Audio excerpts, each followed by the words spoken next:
Et pourtant, il se débrouillait bien jusque-là. Oui. Il avait failli aller un peu plus haut en demi-finale. Il s'arrête en quart. En fait, il y avait deux Français, un Français et une Française, donc deux Français sur les cours hier. Kristina Mladenovic et Joe Wilfried Tsonga, tous les deux arrêtés en quart de finale. Il y aura un Français qui, lui, tentera de se qualifier, c'est Gasquet. On en reparlera demain matin. On regarde ce qui s'est passé pour Joe Wilfried Tsonga. Regardez, 18e mondial. Il était opposé au Croate Marin Cilic, qui est 9e du classement et tenant du titre à Flushing Meadows. Le Manceau a fait tout de même douter jusqu'au bout son adversaire, mené 2-7-0 et après avoir sauvé 3 balles de match dans la 4e manche, Tsonga s'incline finalement 6-4, 6-4, 3-6. 6-7, 6-4 en 4 heures. Et la nuit prochaine, donc, Gasquet tentera de décrocher son ticket pour le dernier carré face à Federer, qui n'a battu que 2 fois en 16 confrontations. Pour Kristina Mladenovic, c'était Vedi, mais pas Vinci. Roberta Vinci, c'était son adversaire. Elle a eu besoin de 2h30. Oui, il faut la faire celle-là.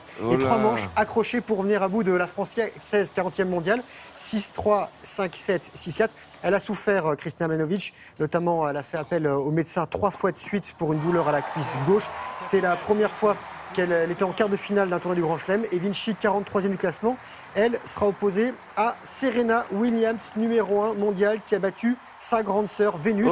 Les deux jeunes femmes se rencontraient pour la 27e fois et Serena l'emporte pour la 16e fois.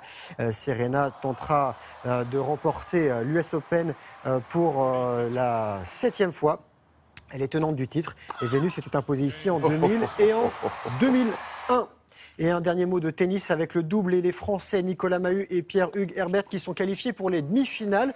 Ils ont battu le Roumain Tecou et le Néerlandais Royer, vainqueurs de Wimbledon cette année. Donc on a au moins des Français en demi-finale. Là, ils ont battu les vainqueurs. Ils ont battu les vainqueurs. Cela dit, c'est pas la même surface, mais enfin quand même, c'est vraiment bien. C'est bien. Bon, qui en a d'autres? On a des footballeurs, des jeunes footballeurs qui ont eu des petits doutes dans le match de qualification. Ce sont les moins de 21 ans. Ça se passe mieux, c'est un match amical. On regarde ce qui se passait, c'était face au Brésil. Regardez, ça se passait au Mans et les Brésiliens menaient 1-0 dès le quart d'heure. Et sur la pelouse du Mans, l'équipe de France des moins de 21 ans a réussi à renverser la vapeur grâce à l'égalisation de Jordan Amavi et au but de Sébastien Haller d'une demi-volée à bout portant. Score final 2-1.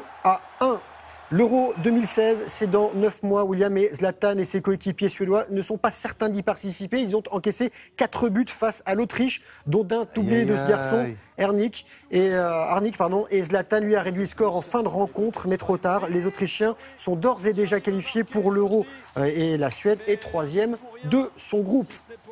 L'Angleterre, de son côté, a battu la Suisse 2-0 et Wayne Rooney est devenu le meilleur buteur sous le maillot anglais avec 50 buts. Rooney a 29 ans, 107 sélections à son actif. Alors, à titre de comparaison, le meilleur buteur tricolore, c'est Thierry Henry avec 51 buts, 123 sélections. Et un certain Ali Daei qui a inscrit 109 buts pour le maillot iranien. L'Espagne en noir s'est imposée en Macédoine avec un but contre son camp du gardien Pakowski. 1-0 pour les Espagnols, champions d'Europe en titre. Et s'ils battent le Luxembourg début octobre, ils seront qualifiés pour le championnat d'Europe. Voilà pour le football. On a le temps un petit peu de sport, un qu'on voit souvent et un qu'on voit moins souvent. Je sais pas, je vais me Dites-moi renseigner. dans le René William. Il demande un peu de temps, s'il vous plaît. Allez. Vous avez ça en 40 magasin? secondes. Oui, bien sûr. Oui, bien sûr. Alors, on va commencer avec de l'athlétisme. Ça se passait à Zagreb. Regardez, ce garçon s'appelle Pascal Martino Lagarde. C'était donc le mythique de Zagreb. Il était au pied du podium des derniers championnats du monde à Pékin en août. Il terminait hier 2e du 110 mètres haies derrière le russe Sergei Choubenkov, sacré champion du monde il y a 10 jours en Chine et vainqueur à Zurich il y a une semaine. Et on va rester avec des Russes aux mondiaux de gymnastique rythmique à Stuttgart en Allemagne. La Russe Margarita Mamoun au cerceau a décroché sa 6e médaille mondiale. Elle a 19 ans et elle est passée tout près de la victoire en ballon, devancée par sa compatriote de 17 ans, Yana Kudryavtseva, qui vise un 3e titre consécutif en concours individuel. Et chez les Françaises, William, Xenia Mustafaeva, qui nous avait appris la gymnastique rythmique pour Télématin le samedi, elle termine 11e en ballon et 16e en cerceau. On la salue. Ils sont plus costauds que ne l'étaient leurs aînés, hein, oui. qui étaient très minces et très grandes. Mais là, elles sont plus... Elles sont plus mastoc. Ouais, Ouais. Mais elles sont quand même grandes. Mastoc, non, ça se dit pas. Non, c'est moche. Athlétique. Costaud, athlétique. Voilà. Excusez-moi. Je vous en prie. Ensuite, Je sors. c'est fini? Ah oui, on m'avait dit 40 oui, secondes, bon. j'ai pris 40 secondes. Bon, très bien. Vous allez voir, on va vous parler maintenant d'un festival.